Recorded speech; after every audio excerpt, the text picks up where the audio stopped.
There are many towns across the state that will celebrate Halloween, but none are bigger than Anoka. Joe Mason visited the city that embraces its spooky past.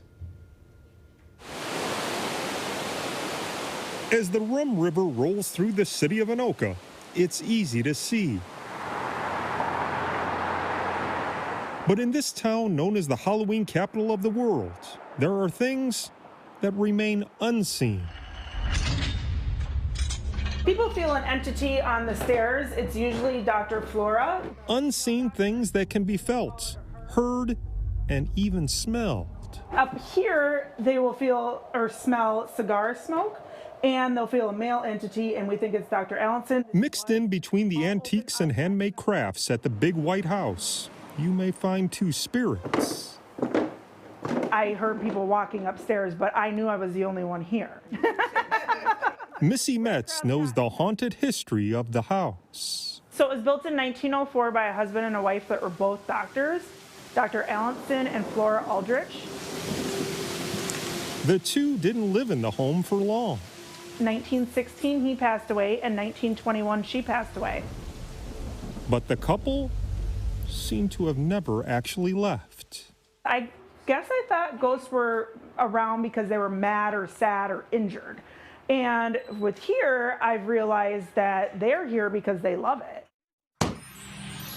The story of the spirits here that roam the big white house is just one of many in this town built on ghosts and goblins. When people think of Anoka, what's the first thing many people think of?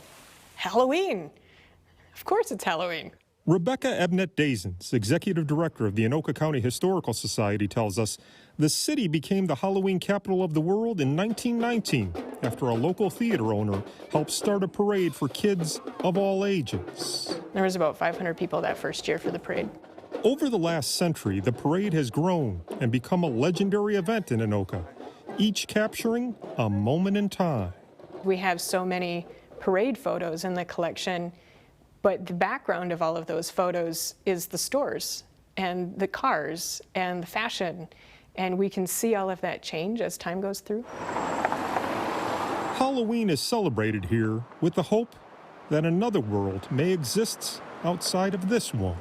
I think people feel a real connection to the spirit world and the idea of the unexplainable. And Halloween in general gives us an opportunity to step outside of ourselves and pretend to be something that we're not, and take a little break from reality, put a costume on, forget the world exists as we know it for a while, and explore the idea of the intangible. I had a little boy that kept telling his mom that she wouldn't stop blowing on the back of his neck. Nearly every day, Missy explores the idea of a spirit world. It's fun that we don't make it scary. Anoka embraces it, embraces the fact that it's an old town, that it's history, and that our ghosts are good ghosts.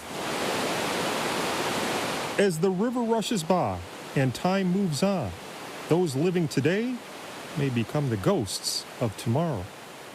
In Anoka, Joe Mason, 5 Eyewitness News.